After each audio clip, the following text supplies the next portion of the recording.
Hello everyone, my name is Lucifer and I'm so excited right now because I saw this game randomly on itch while scrolling through. I know my English is dying right now and this game is going to be about, talking, so I really apologize for that, but I'm so excited because this is a sequel to A Tavern at Night. This one is called Firelight, and and if you haven't watched A Tavern at Night, I will link it down below. This is a visual novel set with talking to a person that you meet at a tavern. I believe the story continues, and you are now sitting by a campfire. It's supposed to be set in like a high fantasy world. I thought of it as in the D&D world because I just find that fascinating, and I love that. And I'm so excited to play this because it's more about that, and I just can't wait for more of this. Okay, I love the art of this. I love the story of, the narration of this, and I hope you enjoy this. Thank you for subscribing and liking the video. Let's go. Hail and well met, stranger. What's your name? You should know my name. We talked last time. Choose your pronouns. I, he, him. Phew. You sink down in the tall grass, grateful to give your legs a break. You've been walking all day. Azram gives a murderous pace, and despite what he calls incessant whining and what you call common sense, he's only marginally adjusted his strides to yours. At least the weather has been nice. As if to make up for it, ever since your first encounter with a tall mercenary during a particularly stormy night, the skies remained a friendly blue. Now summer tucks the sun away in red golden hues, and for a few moments the last rays drape the world in in a warm yellow glow that softens even the sharp edge of Osram's Zweihander. Man, I already love his narration. I'm gonna keep this in mind because I want to narrate like this, and I usually don't get the chance to do that because most of the time, my D&D party, Trouble, Jake, Palmyra, and Shrilla, they're just bickering or like something's happening or the other, and I just don't get an opportunity to narrate like this, and I just completely lose what is in my head because there's people that I'm talking to, and there's like stuff that had to like work out and plan and decide. And I just lose my moment of like wanting to narrate like this. And I've tried before, and I don't think I've done it very successfully. But oh man, like just describing something like this would be so cool. Like imagine the party going in a field and calling it like how like drapes around, how it's like inky, and I just love this. It's so cool. And though Osram rolls his eyes when you point out a pretty sunset, you know he likes them too, because he allows the two of you a break. You catching your breath and him nonchalantly adjusting his pack on his back. That's why it's called a backpack. Guess what? Every time you do, you kick off your boots, wipe the dry crust of mud coating the sides, and wiggle your toes. Nice weather or no, you have more blisters than you'd like. Also, I don't think you'll be able to hear this on my microphone, but I'm actually recording this during a thunderstorm. I don't know how bad it's going to get, but it is pretty windy and thunderstormy right now. But I will put in a little thunderstorm music sound in the background so you guys can enjoy it and be immersed with me, because why not? I know it's not exactly what's happening in the game, but why not? I love thunderstorms, by the way, and I wish I could like open up a window and just be outside right now, but I have to record this because that's all it's all. Anyways, I hope you enjoy thunderstorms too, and I hope you like this, and thank you. You're awesome. Always know that. And continuing this. Ow. Also, yeah, I haven't really thought about this, but my party should also probably have very sore feet and stuff like that. I didn't think about that. I meant to do stuff like that, where like you like think about things like how the journey would affect them, because they've been in like very like a snowy place without anything else for basically a month and a half. Trudging through the snow and ice and coming back, and their feet should be full of like bruises, and like it should be like soggy and terrible. And yeah, I haven't really done that, and I could probably do it now, but they've already like reached civilization and rested a little bit, and now they're traveling again, so their feet might be very sore. So I'll keep that in mind as well. And Palmyra, she's a satyr, and her hooves might be very sore too. I should probably do research on that, because I know that horses get their horseshoes changed, and they're basically shoes for the horses' things. So maybe goats don't have to do that. Goats aren't like raced, so I guess they don't have to get those. But I'll do. But I want to look it up. I think it would be interesting to like see how she would fare compared to the others and stuff like that. And I think that's really cool. So yeah. Ow. You wince when you inspect the angry red skin and breathe a few curses under your breath when your skin chafes like the seven hells. Everything all right? Osram looks back at you over his shoulder from his attempt at a campfire. I used to like I think I still do sometimes, make when there's like scarce resources and stuff like that, I sometimes make my player's role to see how well they make a campfire, or if like tired or something like that. By now, the characters would have been deft enough with them to like make it pretty well. So I think it's really funny when someone can make a good campfire, because that's happened to like Jake a couple of times. And fair warning to you right now, I'm gonna be talking about D&D a lot in this video because I play D&D. I haven't played D&D in a while. This is, I think, the last time I played A Tavern At Night. Also, I did not play D&D. I hadn't played D&D a lot, so it's a funny coincidence. But it's been a while since I played it due to player scheduling. And I'm going to be talking about D&D a lot and comparing this with that because it's the only time that I can do them when I play these kind of games. And yeah, I think it's hilarious when characters can't build a campfire properly because of whatever reason, and I like making the players come up with it. And sometimes it's dumb and it's funny. So yeah, I will save because it takes a save from the previous go. That is awesome. That is wonderful. That is so good. That is amazing. My feet are totally fine, only dying a little bit. It's nothing. Totally fine, only dying just a little bit. Just a little bit. Osram huffs, and you hear the sound of a match striking a tinder box, followed by a familiar crackle of a campfire. Only a little bit? That's fine then. Oh, that's cool. I wish there was more sounds. Are there any sounds? I feel like there should be sounds. There should be. I have no clue. Is that silver? Is that a whetstone? I don't know what that... Oh, that's a tinder box, right. Osram crouches next to you, picks up one of your feet, and drapes it over his thigh. One hand holds you steady, huge meaty paws resting on your shin, while the other reaches for a pouch at his side. Also, I took my shoes off. I am very sure of that. Or is that the artist trying to hide the tootsies? This is really nice. I like the art style of this. It's very comforting and homey in a way. I mean, that's a color palette, I know, but also just the art style. It's just nice.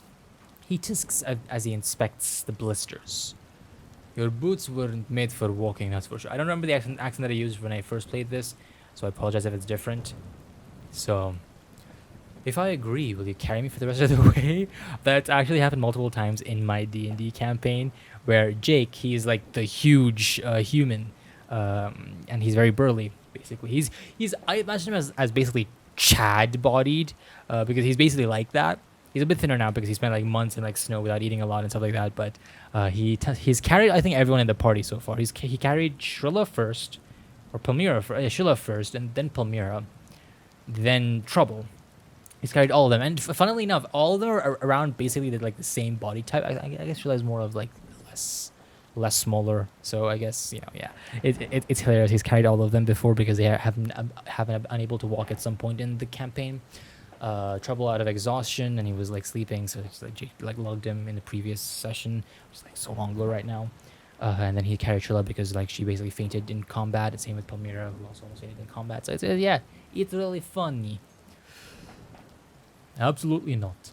The hand on your leg squeezes it in warning, but if there's anything you've learned after traveling with Osram for 2 weeks, it's that despite all his complaining, he never actually gets angry with you for poking and prodding at him.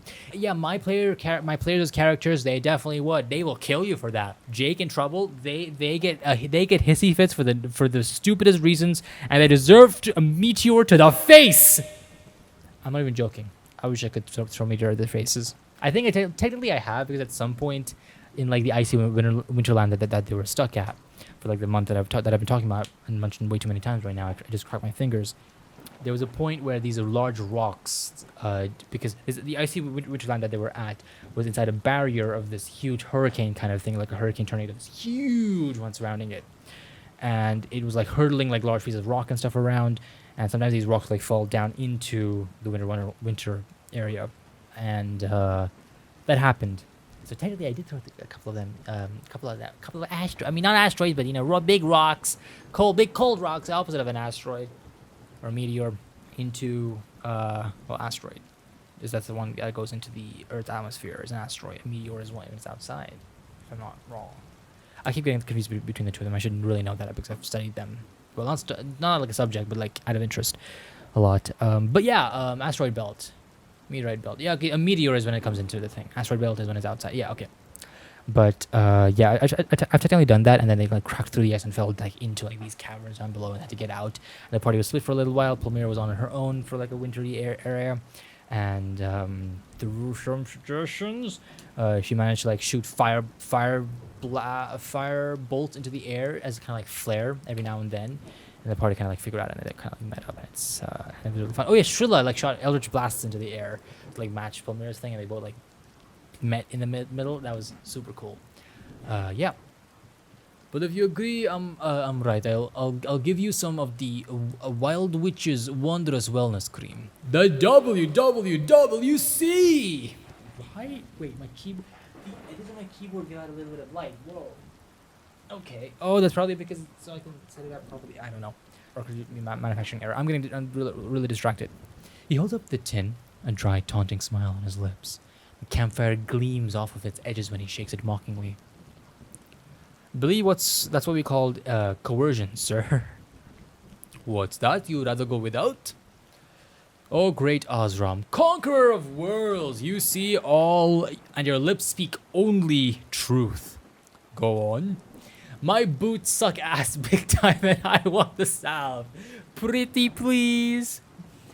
Osram huffs a chuckle, and then he surprises you when he doesn't throw the tin at you like he's done every other night, but instead he opens it, dabs some of the salve on his fingertips, and very gently rubs it on your blisters. Oh. Feel better? Yes, thanks.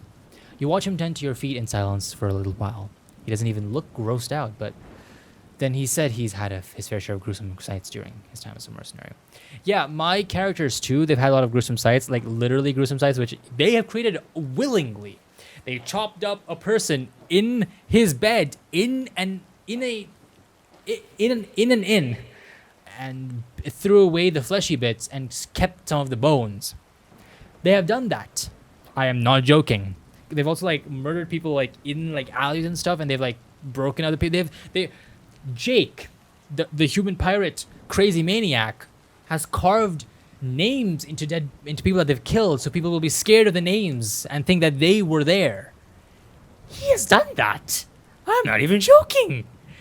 What characters am I playing with? Anyways, yeah.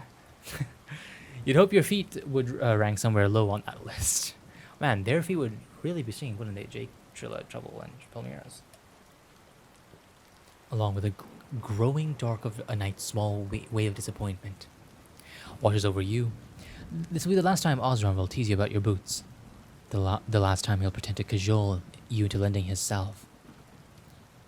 I will do that. After meeting in the taverns, you and Osram spent the night to get together in more ways than one.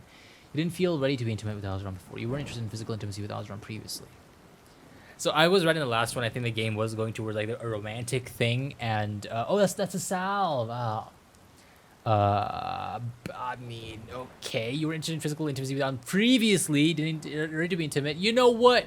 Sure, go for it. I don't have a friend option here, which I think would be cool to have, but go for it. Also, this just reminds me. Again, I'm sorry for like deteriorating from the game so much, but I gotta talk about D&D, okay? I haven't had D&D for a long time. I gotta play D&D, I gotta talk about it, and you're gonna listen to me! Smooch. So, yeah, so, last time when I played this game, I talked about how it'd be fun for, like, the characters to, like, go in a tavern, sit down and just talk with someone, and that's been reflected upon by the players as well. Like, Nyla and Hannah, they've said how, you know, Jake, Hannah's character, human pirate, maniac, psychotic, idiot. She said that he would like to just talk to like someone just not connected to the party, just like talk with him. I think that it would end up in their death, but you know, I think it would be really cool for them to talk with someone and just have a conversation. I don't know if I'm ready for that. I suck at conversation, but yeah, and also Nyla said that Trouble we also like that, like someone who's on in a party just like talk to them or like hang around with them for a little bit. I think that would be really, really cool, and I think we should definitely do that, and it would be so fun. And anyways, backtracking a little bit more. Last time I said that it would be cool for them to do that when it's like a random character that they meet in a tavern and they just talk like a stranger, and maybe they meet many months later in a different tavern and they just talk about how things are different and stuff like that. I think that'd be such a cool thing and a cool way to like make the characters like reflect upon what they've done and the journey so far. Those are big thunderstorms happening right now. But Yeah, I just think that's really cool, and I think it's a really cool idea to like have like a small companion, maybe. Like I think I said it last time as well. If you haven't guessed, go watch the previous one as well, episode as well.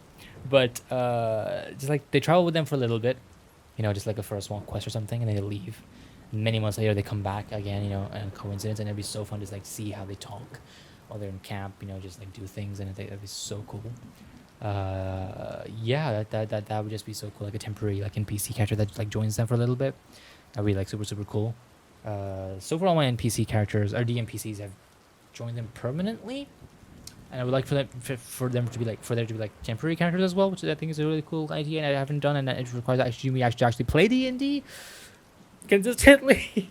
So yeah, I will go with the first one because why not? Let's get down and dirty, baby. Did I save? I saved. All right. To say you enjoyed yourself would be an understatement, but for whatever reason, it hasn't happened again ever since. I will do that. You wish it would happen again, and you're content for things to remain that way. Oh, I can go the. Okay, I'll go down the friend route a little bit. Why not? You spent a perfectly comfortable night on his mattress, the heat of his body keeping you warm even during a chilly, rainy night. And you're content for things to remain that way, but you feel open to exploring more now. Ezra fulfilled his role as your personal fireplace excellently, and he couldn't have asked for more. I feel like this is Jake on how Jake would feel about Trouble, because Trouble is an ice tiefling, or like a cold tiefling. He's like a blue tiefling, and he's very cold to be around, like especially his hands. And I think and Jake uses him as like a personal like a freezer doll, a freezer cuddly bunny. About those doing things.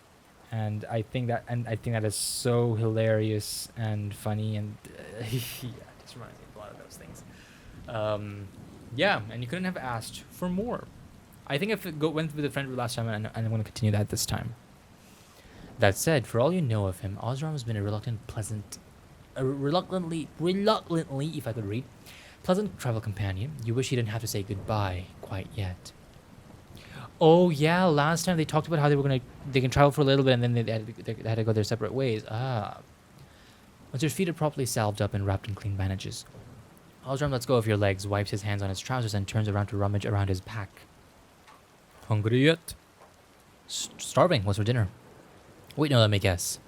You lean back, one arm behind you to support your weight, the other raised up to tap your chin in a mock thought. 2 days ago was bean stew. Yesterday was bean stew. Wait, could it be? Is today also bean stew? Osram gives you a flat look while he cracks open a can of what it is in fact. Bean stew. Don't like it? You're welcome to cook anytime. And give up your gourmet meals? Never. Whoever said that hunger is the best sauce hasn't been served mushy bean stew for 6 days in a row. Still, you're not ungrateful, and you take your receiving bowl from Osram that with a soft thanks. The meal is enjoyed in relative silence. The crackle and snap from the campfire as soothing as the warming stew in your stomach as should be the rolling, thundering, and raining sounds in the background of the video right now. Ooh! I know it's not raining in the game, but for the vibes of what's happening behind me, you're gonna get that. The sky is true. Whoa, when did the sky grow dark? Wait. Oh, the sky went dark. The sky went dark. Wait, I can just skip. Oh, well, I can just do that.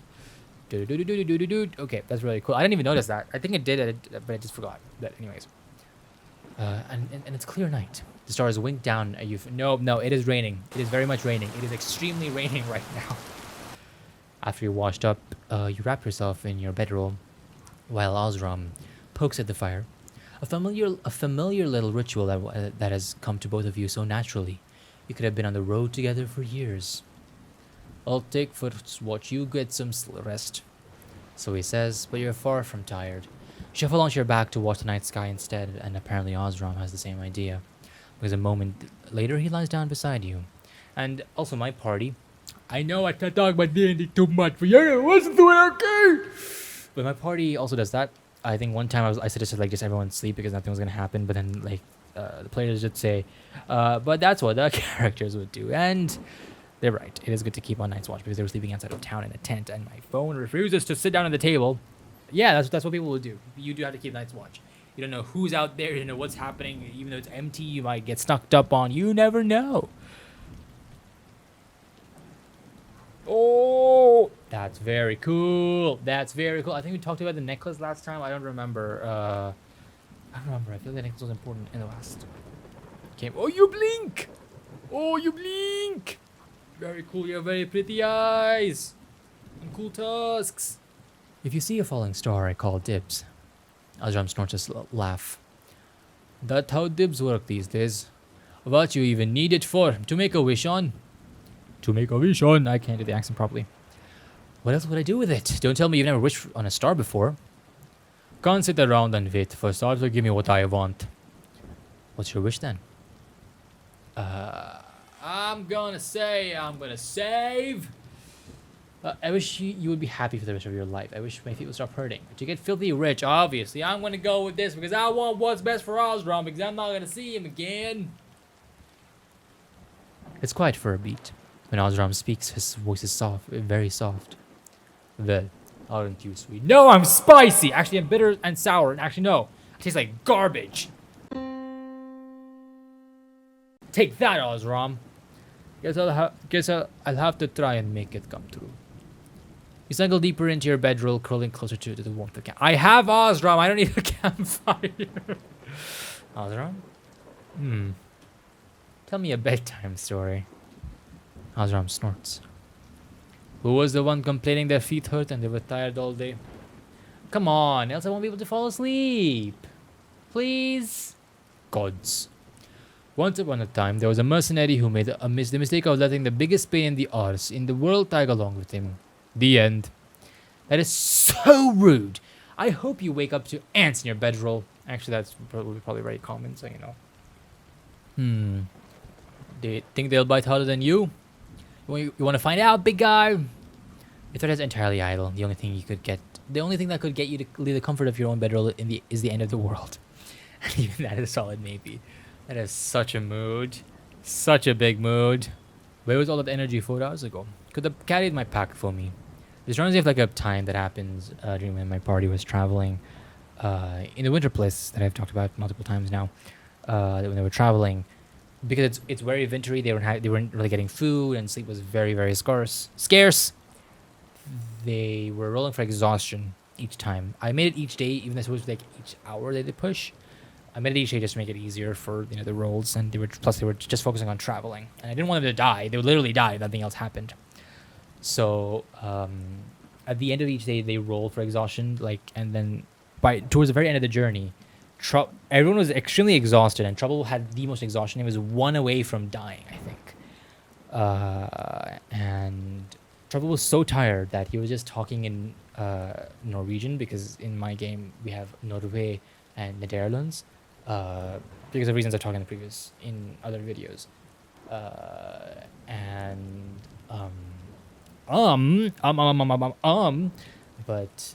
Yeah, he was so tired that he just defaulted to his native language, and then it was just really funny to see him being carried by Jake because he was so tired and could not move. He could physically not move. And yeah, just to remind me, because he was very tired, and it would be very funny to see other characters super tired and very, very close to just death, literally, because that's a game mechanic. And yeah, I think in the next edition of D&D, there's going to be 10 levels of exhaustion, I do believe, so it's going to make exhaustion a bit easier, which is good. I mean, not easier, but it's going to give it a little bit more depth, because having only like 5 levels of exhaustion, you can die very fast and very easy. So yeah, I mean, again, depends on the campaign story and the quest and all that. So yeah. Where was all this energy 4 hours ago? Where was all this energy 4 hours ago? Could have carried my pack for me. And you think I would have kept up with you, do you? I'm struggling as it is. That's because you lack stamina. I told you, if you join me during my morning exercises, I don't have a death wish, thank you. And I'm struggling because your legs are stupid long, not because I'm out of shape. You keep telling yourself that's short stuff. Maybe I will, buttface. Osram smothers a laugh behind his hands and drags it over to his face before resting it on his head.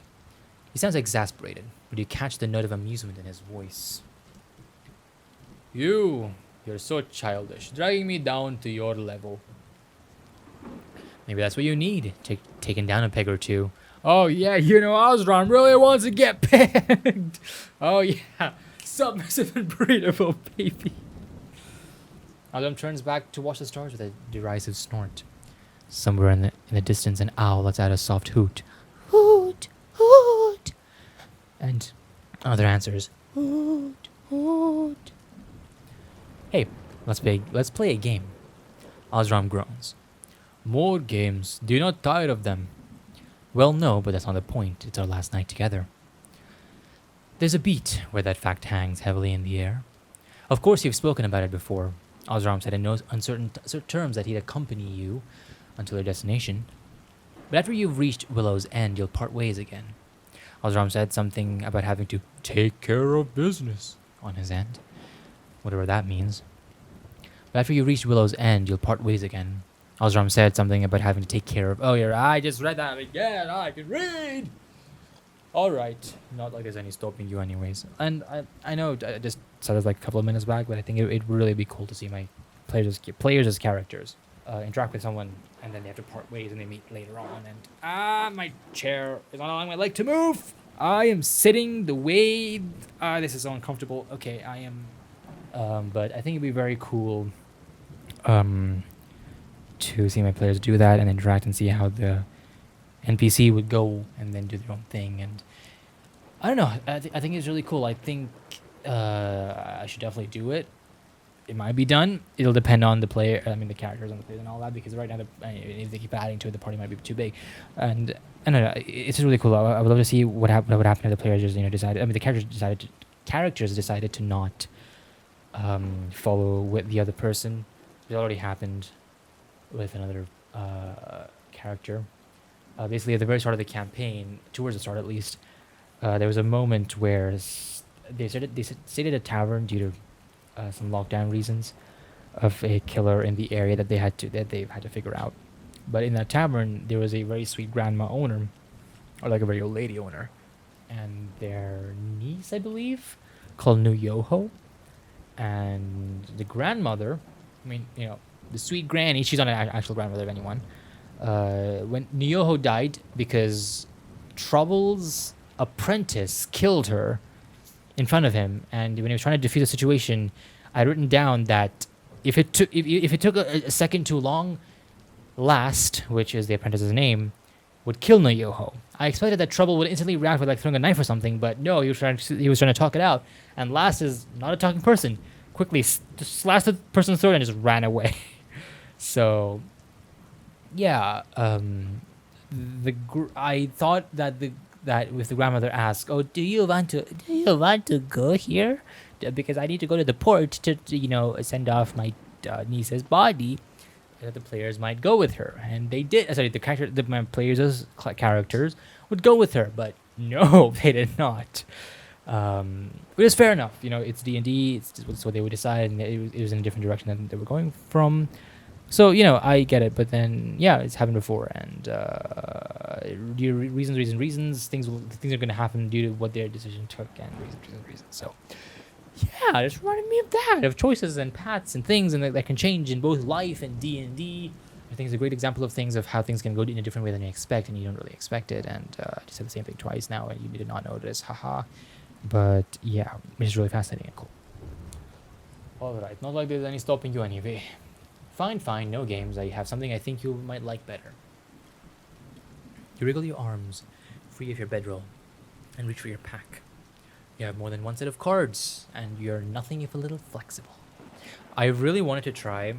Again, I think I mentioned this in a previous video, but I really wanted to try using cards in D&D, like playing cards, because there are games that we can play, as well as there are certain ways you can use cards to use it for certain types of enemy encounters, and as well as you can use it to make inspiration very interesting, because you can assign certain abilities or like things you can do with inspiration to different cards, and if you could draw a certain, like, you can make your players draw one, and that's what they get to use as inspiration instead of like a advantage roll. So yeah, I think that'd be really cool to do. I can't really do it because I play D&D online. I have no one to play with in real life right now, but I think it'd be really, really fun to do, because it's just something It's just something very, very fun, I think, to use cards, to use other kind of things, to use props and stuff like that. I would love to do that one day. And yeah. Yeah. You wriggle your arms free of your bedroll and yeah, a card deck again. I think we played cards last time as well, so this is a great callback. Woo! After maneuvering yourself, and I heard thunder then. I don't know. I'm very sure that you didn't hear it, but I heard it, and that's good. Very cool. From maneuvering yourself into a comfortable position, you shuffle the deck with nimble fingers and smile at Osram, or the of the cards. Do you know Fortune's path? I do not know that. I am not fortunate or fortuneful. No. That's supposed to be a card game. Not a game. It's a way to tell someone's fortune. I shuffle the cards, you pick past, present, or future, and then I'll read you a spread of 3. It's tarot cards. I recently found out that you're supposed to actually be gifted tarot cards. You're not supposed to actually buy them. And I mean, I have no one to like give them to me, so if I would ever have to use them, I would actually buy them. And I think it would also depend on the use case, probably. If you're actually trying to do a tarot reading, then you probably have to do the thing, or like the voodoo stuff is gonna get you, mystic stuff rather. And I would love to use tarot for D&D because I think it's super cool how you can use it. And oh man, like doing like a reading for like a character, just like doing some sort of game with the tarots. There's an item in D&D called the Deck of Many Things, and basically whatever you draw on it and whatever is on the card is what is summoned into the world. If it's either a spell or a creature or anything, and they can range from really, really bad, like literally the world ending, or a dragon summoning in front of you and that destroys everything, to like really, really good, which is like you get whatever you want, or like in the other way something that's so insignificant that it's just worthless. And the deck is like a wide variety of things, and it's really hilarious. And I would love to use like tarot cards in that way, and something where like draw, and then whatever that happens is added to your fate. To me, like the hand of fate. You draw your fate, and it applies to you. Something like that. I think that would be really cool. But that's probably for another campaign release with the one I'm doing right now. And yeah, I don't know if I'm audible right now. I know I'm being very loud and very soft like this, but I hope you're enjoying the video. As a side note, but I hope you guys enjoy my videos in general. I know most people are not going to be watching by this point, but I do hope you enjoy my videos. I do them for you guys because you guys watch them, and I love making the videos. And I love making them for you guys, and yeah, I just hope we can grow, and hope you guys can grow as well. And you guys are just amazing. Always know that. And also hydrate. Glug glug glug. Hydrate. Thoughts? Thought you said no games. Hey, fortune cards aren't games. People pay good money to be read their fortunes. All right. Let's hear it then. After giving Osram one last indignant huff, you separate your stack into 3 neat little piles and place them down gently in the grass. So, which one do you want to hear about? I don't really know anything about fortune cards. How about you choose for me? Sure, client is king after all. So I get my money back if I don't like what my fortune is. My accent's slipping. Those ants in your bedroll don't have to show up of their own volition. That is all I'll say. All right. Eeny, me. Oh, it's already selected. Eeny, meeny, miny, mo. Eeny, meeny, miny, mo. Eeny, meeny, miny, mo. Catch a Lucy by his toe. If you catch him, you better let go. Otherwise, he's going to kill this world. All right. Osram gives you a wry smile. Aren't I in the past right now? What cards are you going to tell me? That I'm breathing wrong? Entirely wrong, I'm afraid. Maybe close your mouth and stop talking. That should help. Osram rolls his eyes, but he does as he's told and shuts up. Let's see. The present, 5 of stars. Morning star, you're welcome for arriving. Ha ha ha ha. On the card, a lone figure reaches out to the stars in the sky. Maybe if they catch their light, the long dark night will finally be... On the card, a lone figure reaches out to the stars in the sky. Maybe if they catch their light, the long dark night will finally break into a dawn of new beginnings. The commas are wrong in those sentences. So is this good or bad? There's no good or bad with fortune cards. But this one is pretty hopeful overall, I'd say. A peaceful sort of transition into something new. The 5 and 5 of stars stands for 5 fingers of the hand, meaning it's about connection or wishing for connection, or longing in general. You think longing is hopeful? You don't think so? You get to look forward to whatever's yet to come. You know, the future at your fingertips. Think I'm a little too old to be looking towards a hopeful future. Azram's voice is a wry grumble, as if to scoff both at the fortune you're reading, him and at himself. If you knew him a little better, you'd see the hesitance lining his words. Also, a repressed wish to be proven wrong. There has to be something you want, though. Right? What do you wish for the most in the world? What I wish for the most for... You can see the answer on Osram's face before he says it by the quirk of his lips. To be left alone and finally get some sleep sure would be nice. Hey, you little scally-waggly wamper-ramper. I'm gonna keep you up all night with ants. Yeah, you just don't want to admit that you're gonna miss me. Maybe just a little. But what I want the most, selfish things. Oh, come on, you're not gonna tell me? I don't mind if you're a little selfish. Again, not D&D related right now, but I don't know the tangent, but it's okay to be selfish.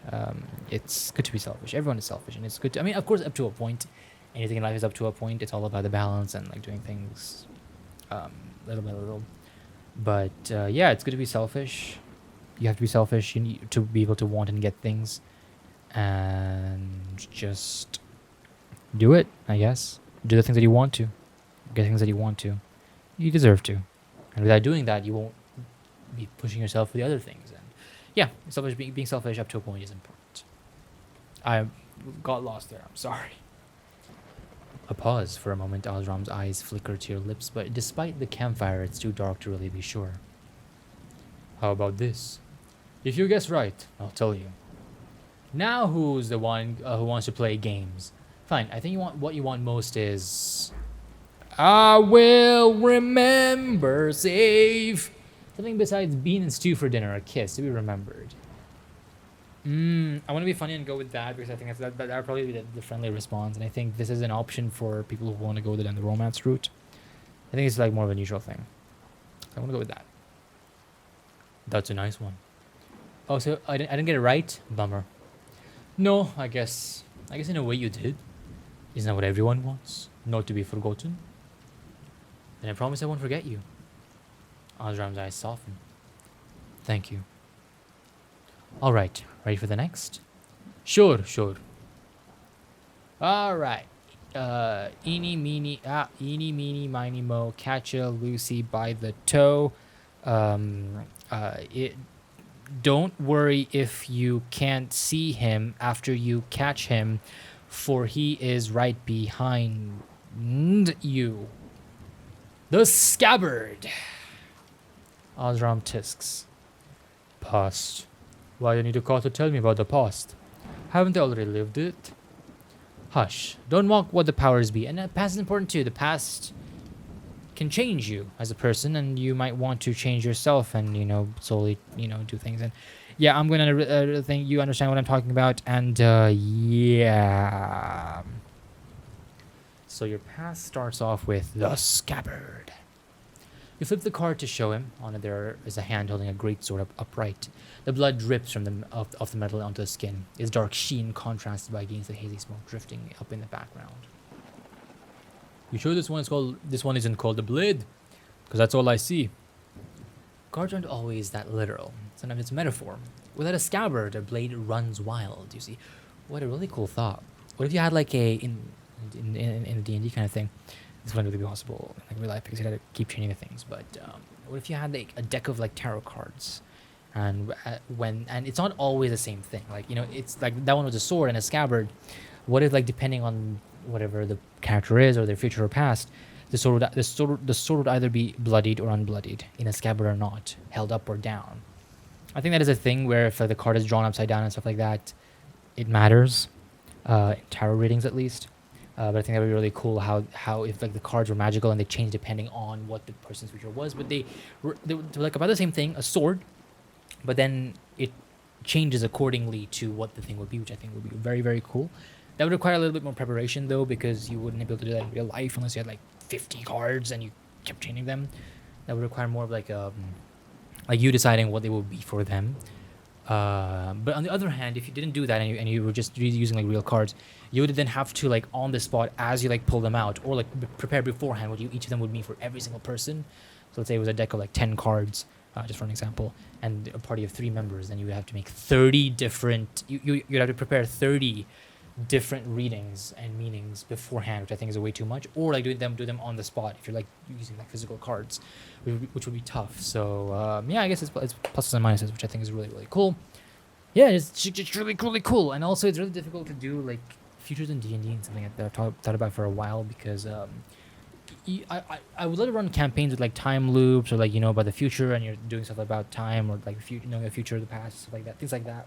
But it's very difficult to do because you can't determine the players or the characters' actions, and if they do something wrong, then it can be very difficult. So you either require a lot of railroading or certain rules of time travel. Like a really amazing show that I would recommend all of you watching. If you guys made it through here, you probably definitely will like the show. It's called Dark. It's a German show and it's absolutely amazing. I love it. I watched it like a month ago and I love the show. I absolutely love the show.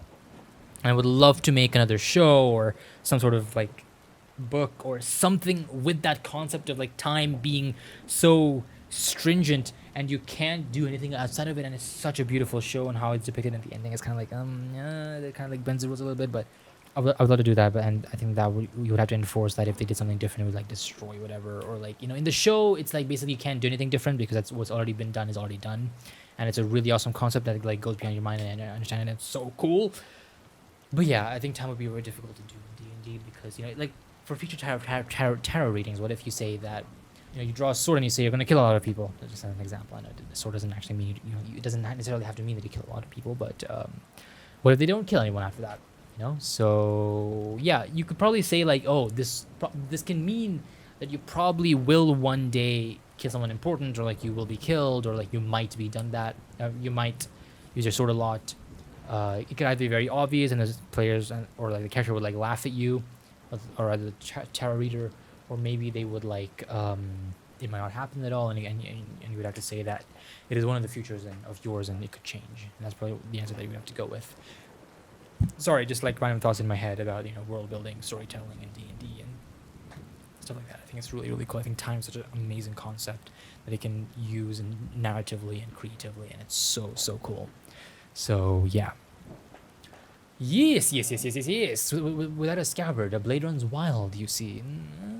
Not necessarily. I get it like metaphorically, and I understand it metaphorically, but like literally not necessarily. It's about its absence. The card represents aimlessness, bloodthirst, contention, self-inflicted harm, being without a home or a cause. Like, you see, these tarot things can be very... my fingers cracked a lot. Yeah, they can be very broad in the metaphors and stuff. Like, it's up to you to interpret how you want it to, and I think that's a beautiful thing, but also it can be used to be so vague that you can, like, twist the words to how you want it as well. That's how a lot of things people will do that. So, yeah.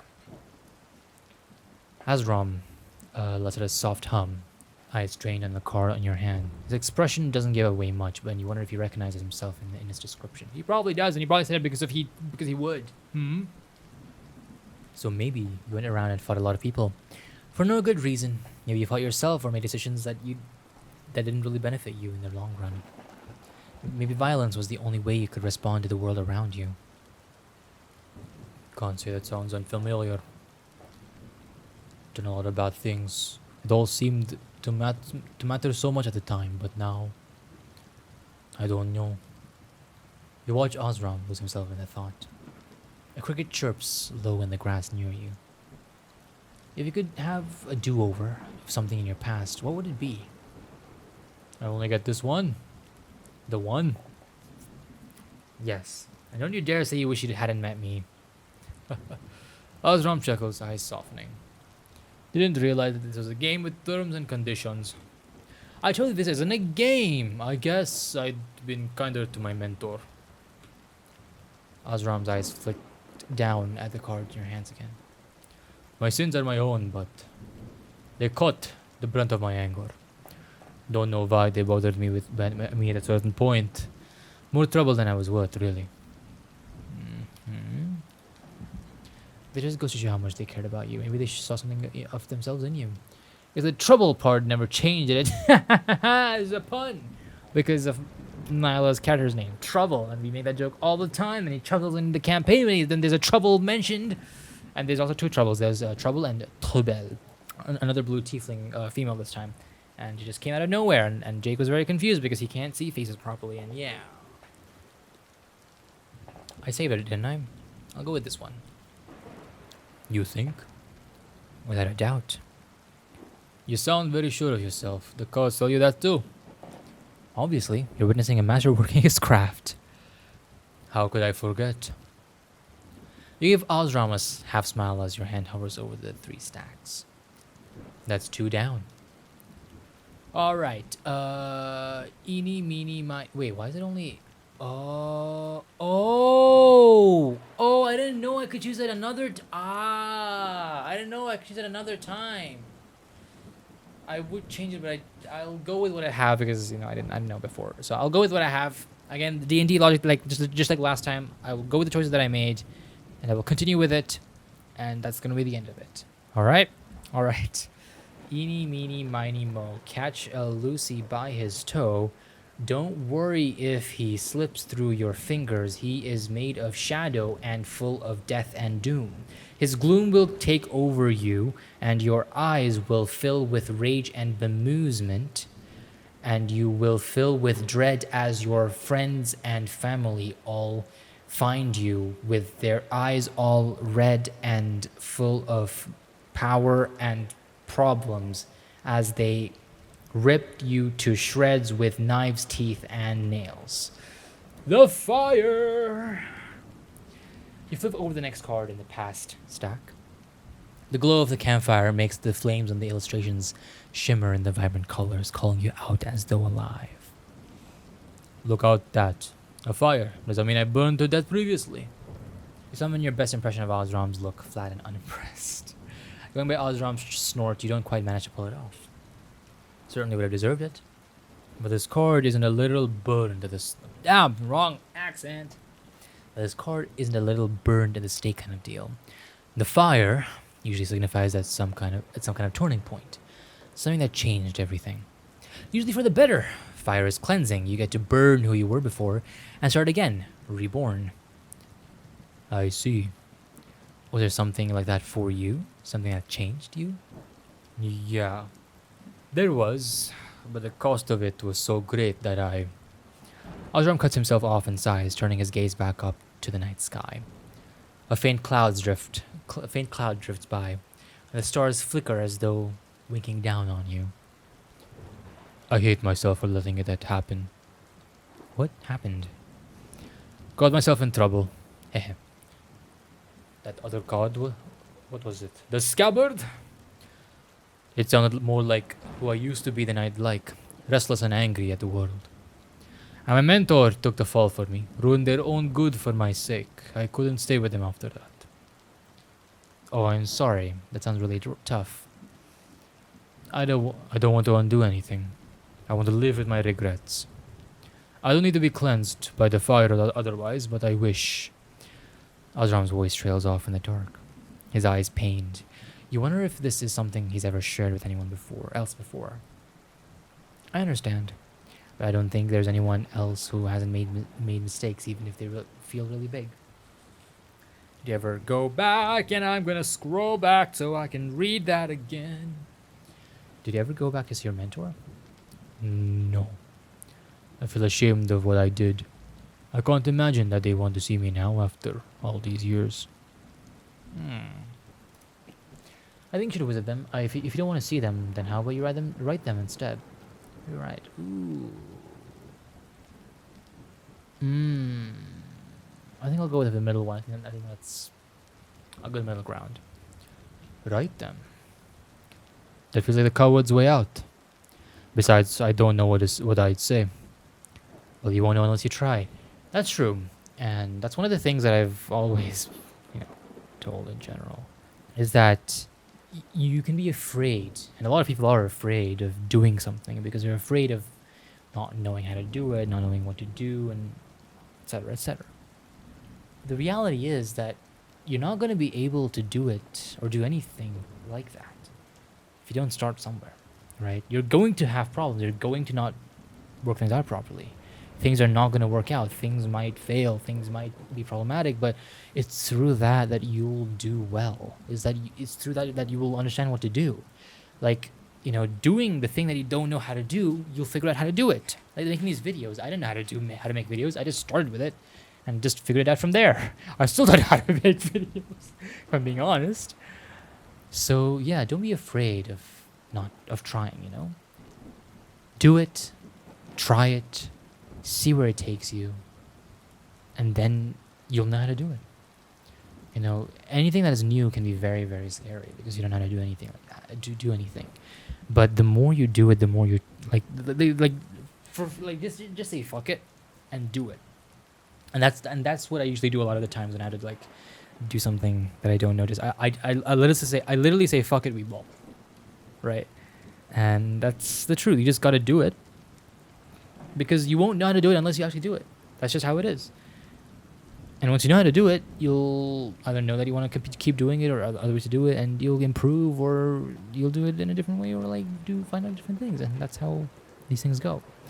So if you ever feel afraid that you can't do something, or you feel like you can't do it because you don't know how to do it, or you feel scared, just know that it's okay. We all have to start from somewhere.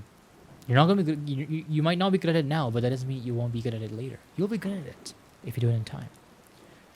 So just do it. Start doing it now. Just say screw it. Don't care about what others think. Just do it, and you'll get there. I believe in you. I do. You're not alone either. Always know that. Same with D&D, right? I didn't know how to be a DM. I had only played one short campaign before that. I didn't know the rules. I still don't know all the rules. I'm still learning as I go.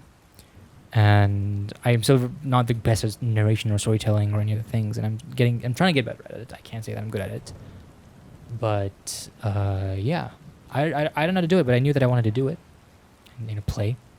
I just went into it, not knowing anything. And now I know sort of how to play D&D. I know pretty well. No, I won't say pretty well. I'll say I know. I think that's a good middle ground to go on. But, yeah.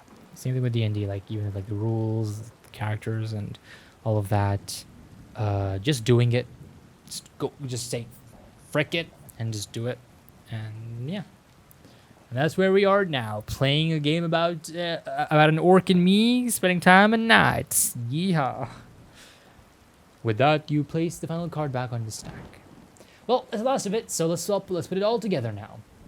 There might have been a time in your past where you felt angry and lost at the world or at yourself, and where violence was the easiest answer. After a certain point in your life, something big happened that meant you changed in a major way, maybe even to the point of a rebirth. Right now, you're transitioning peacefully into a new phase of your life, where you might feel a desire to connect to something new. And that's it. What do you think? Aljaram listens to you with a small smile and watches you carefully put your cards away again. I like that. I feel like the cards would have more or less said the same thing, whatever we chose, but I think it would reveal a slightly different part of Aljaram's life, and I think I would love to know more, but I'm going to stick by my rule of playing this game last time, where I will stick with the options that I chose, and I'll get the ending that I get, and I will leave it to you guys to play more of it, and find out more about it, Yeah. Well, it was new. And never got my good fortune that before. I didn't know a card could guess at my past like that. Not sure I know how close it got. Sometimes it's just eerie how accurate they are, huh? You lie back down and stifle a yawn. You're finally starting to feel drowsier, but you're also a little cold.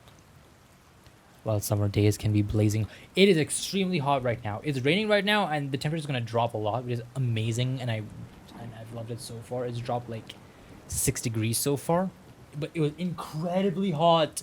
Just a few weeks back, I was sweating so much. I just have to put the fan on so high right now. It's the first time I've ever put my fan on almost full, and it is so insanely hot when I'm recording. I'm sweating all the time, and it's so hot, and global warming proof. And yeah, it's getting a bit cooler now. It's a little bit still hot, and wow, it is so incredibly hot. Heat. I normally love the heat, but like humid and heat, and I'm getting heat rashes as well. It's terrible, terrible. And the embers of the dying fire aren't doing enough to chase away the chill. You bury your nose deeper into your bedroll, suppressing a shiver. Cold? You let out a soft and curl closer to the campfire. Come here. Osram holds out one arm and pats his chest with his free hand. It takes a second to dawn that he's inviting you to snuggle. Really? Only if you want. Sure. Heat is heat. I watched The Big Bang Theory, and I know that they cuddled up naked in Antarctica or the Arctic to conserve heat. You know what? Survival, you've got to do what you got to do. Let's do it. You wiggle closer and cuddle up right up into his side. Osram's arm wraps up around your shoulder when you've settled. A protective layer between you and the rest of the world. Oh my god, you've gone so red, Azram! Got so red over there, got so tomato cherry pie on your face right now. You sigh in utter bliss. It is absolutely ridiculous how warm he is. Must be a total nightmare for him during the day when the sun's out. Yet you've never heard him complain. Better? Better? Better. So much. You tentatively sneak your own arm across Osram's chest. You receive a gentle squeeze in response. Osram's heartbeat beats steady under your palm, its rhythm accompanied by the soft brush of his thumb over your shoulder. Always knew you were a cuddler. Not much else I can be when you're sticking to my side like a leech. You give his chest a gentle slap in protest. How dare you? You wish leeches were as cute as me. Osram mock squints at you, letting his eyes trail over your features. Dunno. How'd you think about that one? You're so mean. Gods, are you trying to make me leave? Osram's arm tightens around you immediately to prevent any thoughts of escaping, and you laugh. The sound makes Osram huff a laugh as well. Stupid. Aw, idiot. Osram's eyes glint in the dark. For some people, that'll have been the very last thing they saw before their untimely demise. But for you, it means you'll sleep without fear or worry. After a moment, Osram's gaze softens, and his free hand comes up to brush a few stray strands of hair away from your face. There's a hint of regret there, almost like you're not the only one who's struggling with the thought of parting ways. You ride the small wave of courage that surges through you before you can change your mind. Osram, do we really have to go our separate ways once we reach Willow's End? To your surprise, Osram reaches out and brushes his knuckles across the apple of your cheek. The skin of his hands is rough, scarred, and weather torn. Going to miss me, Yeah. I'm gonna miss you too. I didn't think I'd... Osram doesn't have to finish a sentence for you to understand. You didn't expect to grow so fond of him either, not to the point where your impending separation feels like a dagger to your chest. A really interesting thing, and this time I'm going back to D&D, is that, so my party consists of Trouble, Jake, Palmyra, and Shrilla. Trouble and Shrilla are tieflings, Palmyra is a satyr, and Jake is a human. And anyways, I've said that way too many times right now, but Trouble, recently I got reflection notes from Nyla. And I found out that Trouble thinks the party is his party now. He feels affectionate, and he feels a party is like, he feels a connection with the party. And I think that's really, really cool, and that's super, super awesome, and that's what I want the party to feel like as well, because they're literally mishmashed people just slammed in together, being pushed through a story, which is not the best thing, and there's a lot of problems, and there's a lot of reasons for that. But it also has its own charming dynamic, and I really think it's really cool how Trouble thinks that it's his party and he wants to look out for them. Jake doesn't feel like that. I don't have Palmyra feels. I don't think I'll ever know. But Trilla sort of feels like that too, because Trilla and Trouble were childhood friends, and she wants to be around him. Plus, she's a mercenary, and she usually sticks with the party that she goes to. I try to make it more like the anime characters in the animes, where like they team up, and with teaming up, they feel like connected to each other because they're a party, woo. And Yeah, it's just that maybe one day they'll feel like that. I really want Jake to feel like that one day because that'd be really cool. And my intention a couple of sessions ago before things slightly have changed and differentiated was I wanted Jake especially to feel like that was his party, people who care about him, and it might happen eventually. I don't know if it will, considering how Jake is.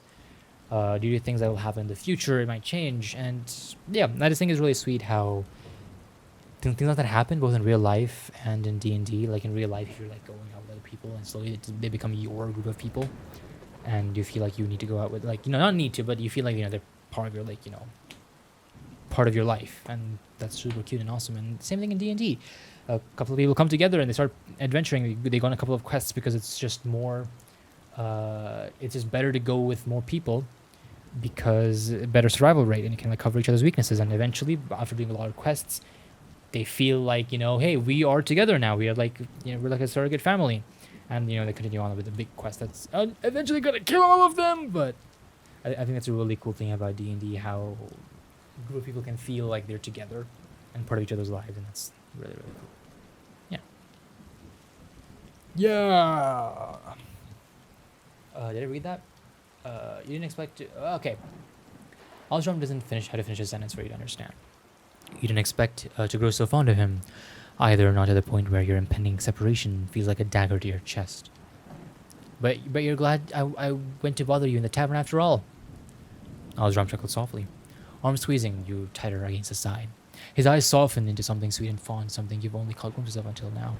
I think it's a really cool thing as well, both, again, in real life and D&D. In real life, people just come into your life sometimes, and you can think, oh, God, that person. And then, a month down the line, you're like, I cannot live without this person. They are a part of my life, and I love them, and I will never let them go. And same thing with D&D. Sometimes, it might be difficult for a DM to know, because as a DM, I would, plan, okay, maybe, an NPC comes and talks to them. But a lot of the times, I do just, throw random NPCs at them, and I'll never actually understand a player's perspective unless they tell me, because a player can say something, but then you won't know how they feel and how they see things. I think it's really fascinating to see things from another person's perspective. And Shrilla literally was created in 3 seconds when the party was at a bathhouse, and it's really cool to see how both the players and the characters have taken to Shrilla. The players love her. Because she's an adorable tiefling who's powerful and who's cute and who's pretty and funny and all that. The characters, I don't really know as much. I think they find her annoying, and I think she feels like they find them annoying. But she is part of the party, so in a way they're part of they want her to leave. They don't want her to leave. Even though I think Jake wants her to leave, and it'll be so interesting to see that change over time. Maybe they have feelings of affection as party affections. Towards each other, because I know that Palmyra thinks of Shrilla as a friend and stuff like that. So yeah, I think that'd be really cool. Anyways, just think about how people can come into your lives, and later on you can imagine your life without them, and it's just interesting. Osram chuckled softly, arm squeezing you tighter against his side. His eyes softened into something sweet and fond, something you've only caught glimpses of until now. I don't know how much fortune, but I hope that whatever version of you, past, present, or future, always talks to me in the tavern. Now that's just unfair. Your throat closes and you force yourself to talk through a tight voice, lest it's tears that come out instead. Of course I will, dummy. You think I'd ever give up an opportunity to come annoy you? Good. If you don't come to me, I'll find you instead. As if you'd catch me. Want me to try? Osram is grinning now. You're so close, your noses are almost touching. It strikes you just how quickly Osram has become someone you feel comfortable with being so close to. I was thinking. Don't hurt yourself now. Low in score! Ah! Osram gently butts his forehead against yours with a playful narrowing of his eyes. Hush. I was thinking we get to Willow's End, take care of business, and after that, I'll come find you again. What do you think about that? There's a hesitant vulnerability to his words that you chase away immediately with a nod so enthusiastic you knock your nose against his chin. Yes, of course. Just keep safe, all right? You doubting me? No, I just know that you're hopeless when I'm not around. Osram laughs, soft and low, then buries his nose in your hair and sighs. Then that's what we'll do. A warm feeling spreads through your entire chest, making you bury your face in his arm shoulder, trying to hide your wide, super happy smile. You promise? Yeah, promise. With that, you sigh happily and curl more deeply into Osram's arms. He's as greedy for you to be as close as you are, and he holds you tucked against him securely. You can finally truly relax. Tonight won't be the end, after all. No. In a way, this is just the beginning. You talk a little more, soft voices drifting into the cloak of night over the dying campfire before you are lulled into a deep, dreamless sleep. Aww. Aww. That's really nice. And obviously that was like a fourth wall breaking nod over there with like the different versions of the past future, because we can replay the game again and others can replay the game. Others can play the game, and that's kind of like different timelines. I think it's really, really cool of a reference there. And I really want to see if it's possible to keep Osram from going anywhere. What if I go with the romance route? Route.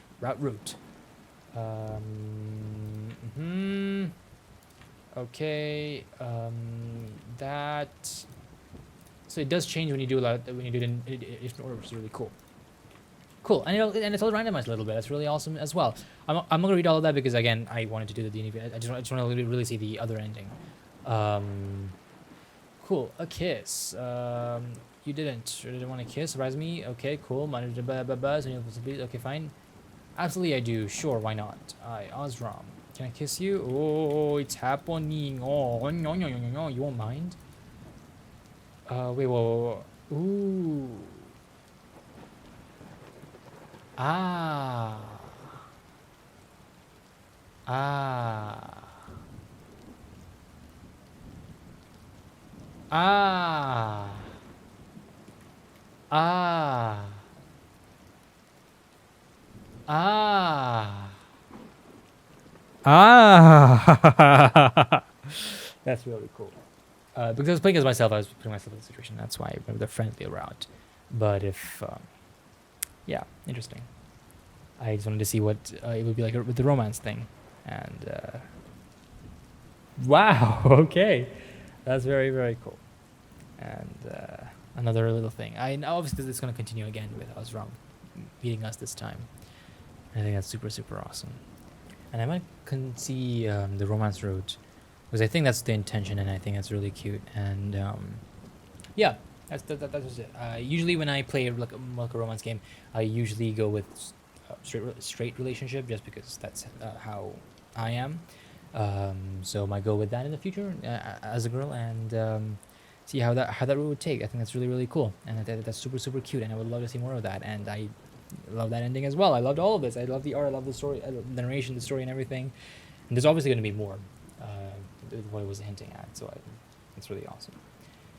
And with that, I'll end it over there. If you want, click down below for other videos where I talk about D&D and I also play this game. I think that's about it. Thank you everyone so much for watching, and I'll see you in the next video. Take care and goodbye.